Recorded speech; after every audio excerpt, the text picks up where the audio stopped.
দেশের বেশিরভাগ জেলায় আবার শুরু হয়েছে তাপপ্রবাহ। তাপমাত্রা কম হলেও আর্দ্রতা বেশি থাকায় ভ্যাপসা গরমের দুর্ভোগে পড়েছে মানুষ।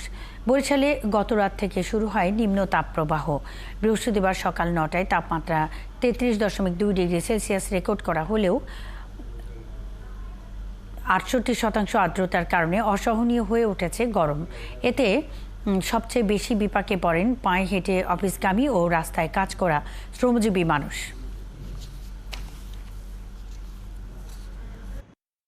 গরমে তো দেখেন কি অবস্থা, অফিসে যাইতে আছি সব ভিজে ভিজে গেছি। প্রচুর গরম পরে কাজকাম করতে সমস্যা হয়েছে।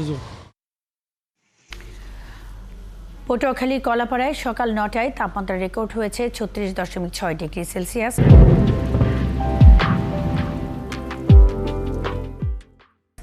উপকূলে তাপমাত্রা বাড়ার সাথে সাথে সমুদ্রেও বেড়েছে তাপমাত্রা। এ কারণে জেলেরা মাছ শিকার বন্ধ রেখে তীরে ফিরে আসতে শুরু করেছে।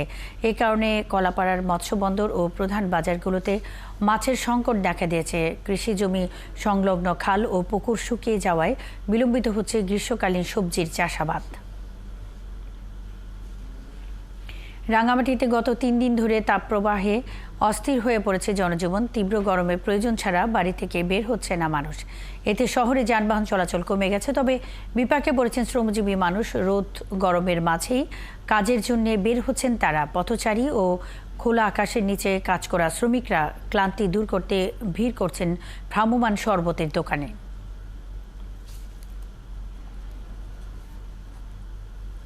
রাজশাহী সহ উত্তরাঞ্চলের উপর দিয়ে বয়ে যাচ্ছে মাঝারি তাপপ্রবাহ। বৃষ্টির অভাবে তাপমাত্রা দিন দিন বাড়ছে। দিনের সর্বোচ্চ তাপমাত্রা ঠেকেছে ৩৮ ডিগ্রি সেলসিয়াসের সাথে প্রচণ্ড রোদ প্রভাব ফেলছে স্বাভাবিক জনজীবনে। এমন তাপপ্রবাহ আরও কয়েকদিন স্থায়ী থাকতে পারে বলে জানিয়েছে আবহাওয়া অফিস।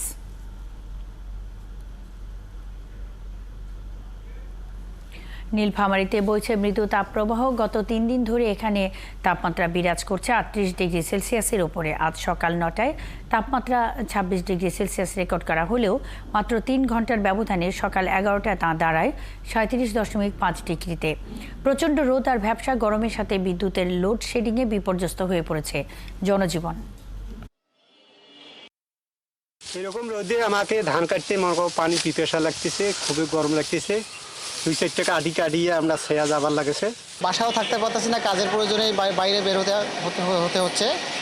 আর বাইরে বের হলেই মনে হচ্ছে হাত পা পুড়ে যাচ্ছে। বর্তমান যে গরম, এই গরমে পেঁচাবিকি খুব খারাপ অবস্থা। এই গরমে কাস্টমার বাইরে যেতেছে না, আর কারেন্টের তো খুব অবস্থা খারাপ। চুয়াডাঙ্গায় আবার শুরু হয়েছে তাপপ্রবাহ। আজ বেলা ১২টায় তাপমাত্রা রেকর্ড করা হয়েছে ৩৬.২ ডিগ্রি সেলসিয়াস। দিন শেষে তাপমাত্রা আরও বাড়তে পারে বলে জানিয়েছে চুয়াডাঙ্গা প্রথম শ্রেণীর আবহাওয়া পর্যবেক্ষণাগারের ভারপ্রাপ্ত কর্মকর্তা জামিনুর রহমান। যশোরে টানা ৩ সপ্তাহের অতি তীব্র তাপপ্রবাহের পর বৃষ্টিতে কিছুটা স্বস্তি এলেও আবার বাড়তে শুরু করেছে তাপমাত্রা। বেলা বাড়ার সাথে সাথে প্রখর রোদের সাথে অসহনীয় গরমে শ্রমজীবী ও সাধারণ মানুষের জীবন নাবিশ্বাস হয়ে উঠেছে।